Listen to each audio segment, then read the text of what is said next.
Hello hi അസ്സലാമലൈക്കും welcome to my channel. ഞാൻ ഇന്നൊരു അടിപൊളി ചമ്മന്തിൻ്റെ റെസിപ്പിയാണ് കേട്ടോ ഞാൻ കാണിച്ചു തരുന്നത്. അതിന് വേണ്ടിയിട്ട് ഞാനിതാ മാങ്ങഞ്ചി എടുത്തിട്ടുണ്ട് കേട്ടോ. മാങ്ങഞ്ചിൻ്റെ തൊലിയൊക്കെ നന്നായിട്ട് കളഞ്ഞെടുക്കുകയാണ്. ഇനി നമുക്കിതൊക്കെ വേണ്ടത് വറ്റൽമുളകും തേങ്ങയും പിന്നെ ഒരു ഉണക്കമീനും അല്പം പുളിയും കൂടിയാണ് കേട്ടോ വേണ്ടത്.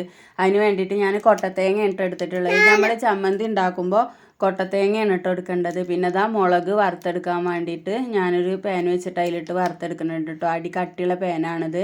പിന്നെ പുളി ഞാൻ വെള്ളത്തിലിട്ട് വെച്ചിട്ടുണ്ട് കേട്ടോ. പിന്നെ മീൻ ഞാൻ ആദ്യം തന്നെ ചുട്ടെടുത്തതായിരുന്നു. ഒരു ഉണക്കമാന്തള ഞാൻ ചുട്ടെടുത്ത് വെച്ചതായിരുന്നു കേട്ടോ.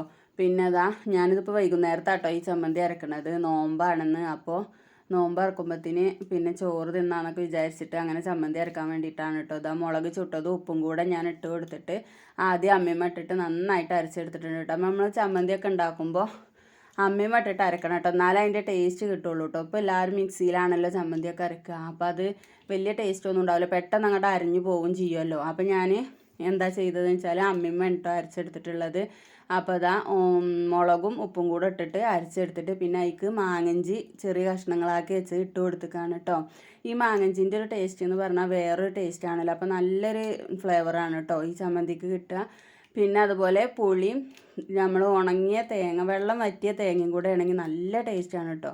അപ്പോൾ എന്നിട്ട് പിന്നെ മാങ്ങഞ്ചി അരിഞ്ഞ് കഴിഞ്ഞപ്പോൾ ഞാനിതാ ഉണക്കമീൻ ഇട്ട് കൊടുത്തിട്ടുണ്ട് കേട്ടോ. അത്യാവശ്യം നല്ല വലുപ്പമുള്ളൊരു മാന്തൾ തന്നെ ആയിരുന്നു കേട്ടോ. അപ്പോൾ അതിട്ട് കൊടുത്തിട്ടുണ്ട്. പിന്നെ ഒരു അല്പം പുളിവെള്ളം കൂടെ ഒഴിച്ച് കൊടുത്തിട്ട് അതാ നന്നായിട്ട് അരച്ചെടുത്തു. ഇനി ഇതിക്ക് ഞാൻ ഈ കൊട്ടത്തേങ്ങ ഞാൻ കഷ്ണങ്ങളാക്കി മിക്സിയിലെടുത്ത് ഒന്ന് പൊടിച്ചെടുത്തതാണ് കേട്ടോ. അപ്പോൾ അതും കൂടെ ഇട്ട് കൊടുക്കുന്നുണ്ട്. എന്നിട്ട് പിന്നെ അതൊന്നും ഇങ്ങോട്ട് അരച്ചെടുത്തതിന് ശേഷമാണ് പുളി ചേർത്ത് കൊടുക്കേണ്ടത് കേട്ടോ. അപ്പോൾ ഞങ്ങൾ അമ്മി കണ്ടിട്ട് നിങ്ങളൊന്നും വിചാരിക്കേണ്ട, ഒരു 19 വർഷം പഴക്കമുള്ള അമ്മിയാണ് കേട്ടോ.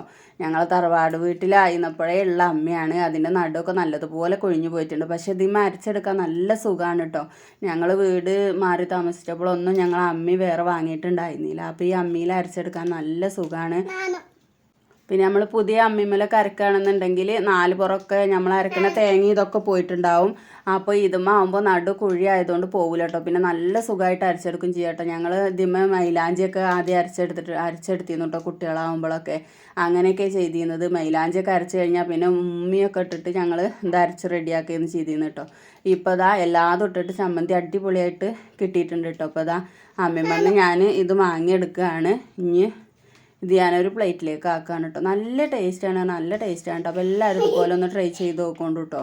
അപ്പോൾ നല്ല അടിപൊളി ചമ്മന്തിയാണ്. ചോറ് കഴിക്കാൻ ഇത് മാത്രം മതി കേട്ടോ. അപ്പോൾ നമ്മൾ നോമ്പൊക്കെ ആണെന്നുണ്ടെങ്കിൽ പിന്നെ പറയും വേണ്ടല്ലോ. നോമ്പ് അറിഞ്ഞതിന് ശേഷം ഈ ചമ്മന്തിയൊക്കെ കൂട്ടിയിട്ട് അടിപൊളിയായിട്ട് ചോറ് കഴിക്കാൻ നല്ലൊരു ഇതാണ് കേട്ടോ. അപ്പോൾ എല്ലാവരും ഇതുപോലെ ഒന്ന് ട്രൈ ചെയ്ത് നോക്കണം കേട്ടോ. അപ്പോൾ ഞാനിതൊക്കെ ഉണ്ടാക്കുമ്പോഴൊക്കെ എൻ്റെ പിന്നാലെ കുട്ടി നടക്കുന്നുണ്ട് കേട്ടോ. കുട്ടിയാണെങ്കിലോ ഒന്നിനും അയക്കൂല, ഓളെല്ലാം അതിൻ്റെയും ഇടയിലുണ്ടാവും. പിന്നെ ഞങ്ങൾ നോമ്പറക്കലൊക്കെ കഴിഞ്ഞ് ഫുഡൊക്കെ കഴിച്ച് കഴിഞ്ഞിട്ട് നിസ്കാരം കഴിഞ്ഞിട്ട് ഓതായിരിക്കണം കേട്ടോ. അപ്പോൾ ഓതായിരിക്കുമ്പോൾ ഓൾക്കും വേണം ഖുർആനൊക്കെ കിട്ടണം കേട്ടോ. അപ്പോൾ ഞങ്ങളൊരു പുസ്തകമൊക്കെ കൊടുത്തിട്ട് ഓളോട് അതിലിരുന്ന് ഓതെന്നൊക്കെ പറഞ്ഞിട്ട് ഓൾ അങ്ങനെ അതിലിരുന്നിട്ട് ഇങ്ങനെ ഓതൊക്കെ ചെയ്യാണ് കേട്ടോ.